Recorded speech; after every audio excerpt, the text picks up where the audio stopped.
Hello guys, आज के इस वीडियो में हम लोग क्लास 9 सब्जेक्ट हिंदी ए पार्ट का नाम है प्रेमचंद के फटे जूते से मोस्ट इंपॉर्टेंट क्वेश्चन आंसर देखेंगे। इससे पहले आपको 1 मिनट के अंदर इस पार्ट को अच्छे से एक्सप्लेन कर देते हैं ताकि सभी क्वेश्चन आंसर को आपके लिए याद रखना बहुत ही आसान हो जाए। तो देखिए, यहाँ पर पार्ट का नाम है प्रेमचंद्र के फटे जूते है। इसका लेखक का नाम है हरिशंकर परसाई जी। अब हरिशंकर परसाई जी को एक दिन मिलते हैं प्रेमचंद्र के एक तस्वीर मिलता है। उस तस्वीर में प्रेमचंद्र होते हैं, उसकी पत्नी होते हैं। प्रेमचंद जूते पहने थे और माथे में टोपी पहने थे और कपड़े पहने हुए थे। अब बताते हैं कि इसके पाँव के जो बाएं पाँव थे उसका जूता फटा हुआ था और दाएं पाँव का बिल्कुल सही थे। तो बिल्कुल ये बताते हैं कि जूता का कीमत 5 रुपया लगभग था और टोपी का कम था इससे। अब ये बताते हैं कि आखिर कोई तस्वीर खींचता है, तस्वीर कोई लेता है तो बिल्कुल वो बहुत ही सज संवर के फ़ोटो खींचते हैं। लेकिन प्रेमचंद्र ने एकदम सादगी के साथ, बिल्कुल इसको पता ही नहीं था कि फटे जूते हैं, हो सकता है ना? तो इस तरह फ़ोटो कौन खिंचाता है भला? तो बताते हैं कि प्रेमचंद्र हो सकता है कि फ़ोटो का महत्व नहीं समझता है।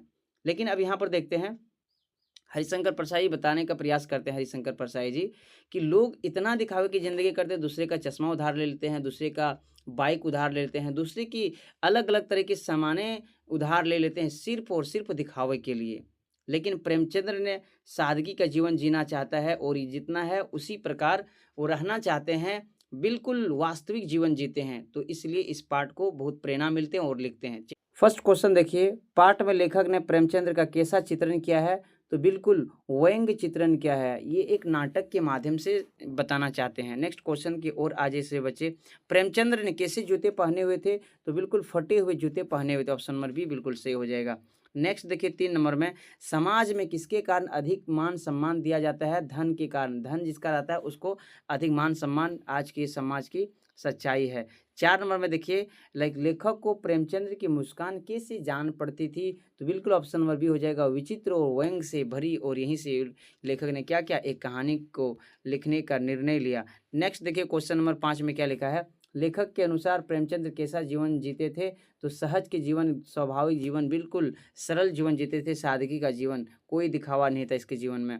चित्र में प्रेमचंद्र किसके साथ फोटो खिंचा रहे थे? बिल्कुल पत्नी के साथ, अपनी पत्नी के साथ फोटो खिंचवा रहे थे।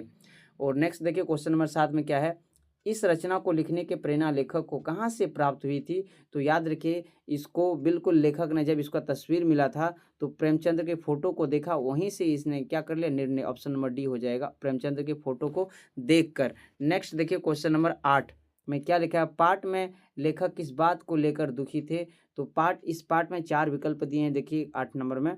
तो इसका आंसर राइट होगा ऑप्शन नंबर 1, साहित्यकारों की गिरती दशा को देख करके लिखा है और दुख है। नेक्स्ट देखिए क्वेश्चन नंबर 9 में क्या लिखा है, लेखक पुरानी फोटो देख रहे थे, उनकी दृष्टि फोटो कहाँ जाकर अटक गई थी? 9 नंबर का विकल्प, 4 विकल्प देते हैं आपको, जल्दी से आंसर बताना। जूते पर, कहाँ पर?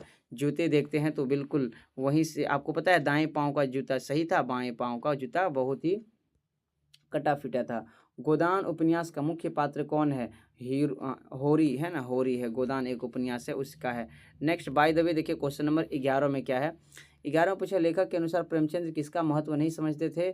फोटो का, जूते का, कलम का। फोटो का महत्व नहीं समझते थे, इसलिए जो मतलब जैसा है वैसे ही फोटो। लेकिन आज के ज़माना के लोग बिल्कुल दिखावे के लिए, घर में चूल्हा हुआ फूटा है लेकिन फिर भी वो फोटो बहुत ही ज़बरदस्त तरीक़ा से खिंचवाते हैं, मेकअप वगैरह करके। बाय द वे 12 नंबर में देखिए, लेखक के अनुसार प्रेमचंद्र कैसे लेखक थे?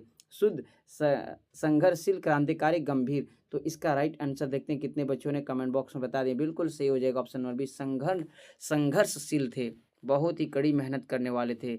13 नंबर में देखिए, प्रेमचंद्र के जीवन की सबसे बड़ी कमजोरी क्या थी? जीवन में समझौता ना कर पाना। जीवन में समझौता ना कर पाना इसकी सबसे बड़ी कमजोरी थी। ऑप्शन नंबर ए सही हो जाएगा। ठीक है, क्विक रिवीजन है इसलिए हम जल्दी जल्दी क्वेश्चन आंसर को पढ़ते हैं। प्रेमचंद फोटो के माध्यम से किन लोगों को व्यंग करते हैं? जो गरीब है, जो अपनी कमजोरियों को छिपाते हैं, जिनके पास अधिक धन है, जो समाज में नियम मानते हैं। तो कौन होगा? ऑप्शन नंबर बी होगा, जो अपने कमजोरियों को छिपाते हैं। ऑप्शन नंबर बी, छिपाते हैं और दिखावे की ज़िंदगी पसंद करते हैं, उसी के बारे में व्यंग किया है। नेक्स्ट देखिए 15 नंबर, लेखक का जूता कहाँ फटा हुआ था? तले से फटा हुआ था। ऑप्शन नंबर बी देखिए, मेंशन कर दिया आंसर, ताकि पीडीएफ अगर आप डाउनलोड कीजिएगा वहाँ पर दिक्कत नहीं होगा। 16 नंबर में देखिए, प्रेमचंद्र के ज़माने में जूते कितने रुपये मिलते थे? 5 रुपये मिलते थे। नेक्स्ट देखिए 17 नंबर में सभी बच्चे आ जाइए। 17 नंबर क्वेश्चन इस प्रकार है, प्रेमचंद की कहानी में कफन का पात्र माघो की इंसानियत किस कारण मर चुकी थी? तो भूख के कारण, ऑप्शन नंबर ए हो जाएगा, भूख के कारण। ठीक है, नेक्स्ट 18 नंबर में सभी बच्चे आ जाइए। प्रेमचंद जीवन भर में किसे झेलते रहे, बीमारी को, आर्थिक संकट को, समाज कुरीतियों को, इनमें से सभी। तो बिल्कुल 4 विकल्प पे आपको थोड़ा सा कॉमन सेंस लगाना है और आंसर देना, आर्थिक संकट हो जाएगा, ऑप्शन नंबर बी। नेक्स्ट देखिए 19 नंबर में सभी, प्रेमचंद ने कैसे जीवन को कभी नहीं जिया, दिखावटी जीवन कभी नहीं जिया, ऑप्शन नंबर ए। बिना देखिए आपको आंसर बता देना है। 20 नंबर में देखिए, प्रेमचंद्र के फटे जूते पाठ के लेखक कौन है, हरिशंकर प्रसाद, प्रेमचंद, रघुवीर, इनमें से कोई नहीं। इसका आंसर आपको नीचे कमेंट बॉक्स में बता देना। नेक्स्ट क्वेश्चन की ओर आ जाइए। 21 नंबर में क्या पूछा है, यहाँ पर देख सकते हैं, पाठ में जिन जूतों का वर्णन हुए किसके जूते थे, जो पाठ लिखा गया प्रेमचंद्र के फटे जूते, तो कौन होगा भाई, प्रेमचंद्र होगा, ऑप्शन नंबर बी हो जाएगा। ठीक है, आपको समझना है और जवाब दे देना है। 22 नंबर पूछा है, पाठ में प्रेमचंद की तस्वीर का वर्णन किस प्रकार है, सिर पर टोपी थे, कुर्ता थे, धोती थी, फटे हुए जूते थे, तो ऑप्शन नंबर बी बिल्कुल सही हो जाएगा, राइट आंसर हो जाएगा। नेक्स्ट क्वेश्चन आ जाए 23 नंबर में। 23 में पूछा है, पाठ में लाइक पूछा, देखिए यहाँ पर क्या पूछा है, तुम फटा जूता बड़े ठाठ से पहने हो, इस पंक्ति का क्या आशय है। इस पंक्ति का आशय है दिखावे की प्रवृत्ति पर कटाक्ष है कि जो फटा है उसी भी गर्व से पहना जा रहा है, यानी कि जो भी है उसमें वो खुश है। नेक्स्ट देखिए 24 नंबर, तस्वीर में प्रेमचंद के बगल में कौन खड़ी थी, आपको पता है, उसकी पत्नी खड़ी थी। लेखक देखिए इस पार्ट में लेखक कौन है, इस पार्ट के लेखक का नाम आपको नीचे कमेंट बॉक्स में बताना। बाय द वे बता देते हैं, हरिशंकर परसाई। आई होप ये वीडियो पसंद आई होगी तो लाइक कीजिए।